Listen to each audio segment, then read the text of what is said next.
দাবিগুলো, যে ন্যায্য দাবিগুলো, এগুলো মেনে নিতে হবে।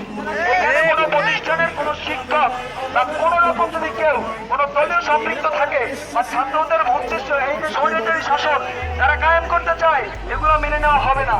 ছাত্রদের যে যৌক্তিক দাবিগুলো আছে, এগুলো মেনে নিতে হবে। আপনারা যে দাবি করেছেন, আমরা তার সাথে একমত।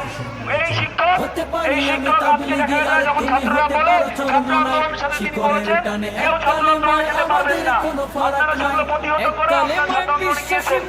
তিনি বলেছেন আপনার ছাত্রদের আন্দোলনে যারা সম্পৃক্ত, যারা বিজয় মিছিলের সময় যে স্যার আপনারা যারা আহত এবং নিহত হয়েছে আমার ভাইরা, তাদের জন্য দোয়া করতে।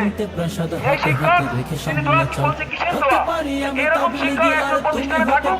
আপনাদের শাহবুদ্দিন মাদ্রাসা, নামকরা মাদ্রাসা, বরিশাল ঐতিহ্যবাহী মাদ্রাসা, এই মাদ্রাসায় এরকম শিক্ষকের প্রয়োজন নাই। আমরা চাই আপনাদের দাবির সাথে আমরা একমত। এরকম শিক্ষক এখানে রাখা যাবে না। আপনারা সবাই আপনাদের দাবি নিয়ে থাকুন। আপনারা সবাই হাতে হাতে রেখে সামনে চল। 15ই আগস্ট আজকে এখানে সবকিছু খোলা, সেখানে সরকারের ঘোষণা দেওয়া আছে। 15ই আগস্ট কোনো দলীয় সম্পৃক্ততার জন্য কেউ বন্ধ দিতে পারবে না। উনি যেহেতু বন্ধ দিয়েছে, তাহলে অবশ্যই তার মানে উনি কোনো দলীয় সম্পৃক্ত, দলের সাথে সম্পৃক্ত।